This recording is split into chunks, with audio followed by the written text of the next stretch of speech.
So this is our happiness and joy this morning.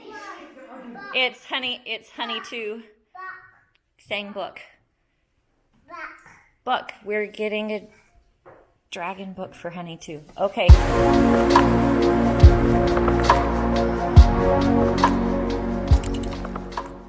So as of right now, this is Florida. Weather changes rapidly, but the launch is still scheduled for 4:33 to send astronauts to space from U.S. soil for the first time in 10 years. And actually, I'm going to be sharing a video. It won't be on camera. It's a 10-minute video, but done by the Washington Post, talking about their training for this space flight. So it's great. I know you shared with me one of the exciting things about SpaceX is just how the rocket launchers land. Oh yeah. So SpaceX, part of the reason SpaceX costs less to fly than other things is because they're actually able to recover every single piece of their rocket, except when they launch satellites, and the pieces that eject the satellites in space don't come back. But everything but the fuel is brought back for their rocket, and they actually are able to launch a rocket, have it eject its cartridge, its capsule, whatever, come back down, and then land standing up on a barge in the ocean or on a landing pad in Texas, and it's pretty cool. Great. Who else has some good news? Adult human at the end of the table. What's your good news? Well, Outside Magazine has a long-piece journal about the dam removals along one of the rivers in Washington called the Elwha River. And they basically have a 9.5-minute video segment that just came out about how the steelhead trout have surged back into life and the ecological restoration that's happened in the wake of the removal of those dams along that river in Washington. In Washington State? Washington State, yeah. That's great. I know there are a lot of Native American populations there that really depend on fishing. Yes. So the salmon tends to be central to their culture, to their lifestyle. They've got various rituals that they do every year surrounding the salmon run, etc. But it's the Native Americans, but it's the entire ecosystem. The salmon are definitely one of those keystone species that when you remove them, it causes a great deal of damage. Yeah, great. Hey you, Miss Times Kids.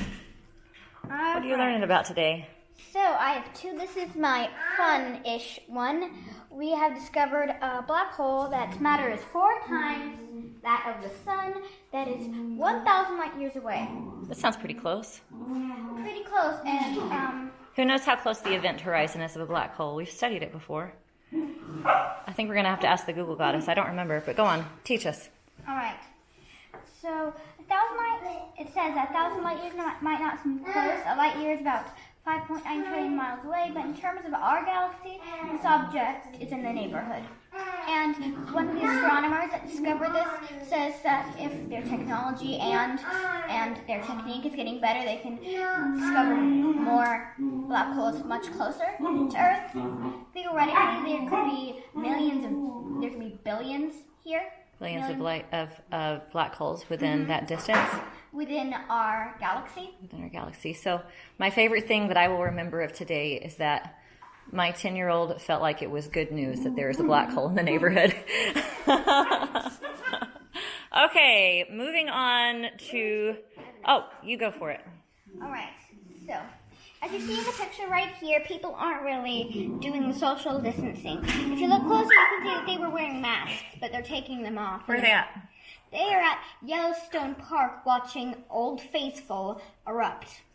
So what does everybody think about the national parks opening up again? What are your thoughts? I think that we're going to go insane with staying in our house all the time. So I actually think it's kind of good that they're opening up. Of course, in that picture, you're seeing like 20 people next to each other, and that's not good. But I do think it's good because we can spread out in huge national parks where they can just be stuck inside our house because we're going inside. And what do we know about COVID and aerosol particulates in the outdoors? What do we know? Anybody? Yeah. UV light can kill viruses, which the sun gives us lots of UV light. Right. So it tends to be a low risk to do things in the outdoors because the UV particulates plus humidity, so that's why we think Florida has such low numbers. What about all the people who get it on the beaches? There's nothing sunnier than a beach.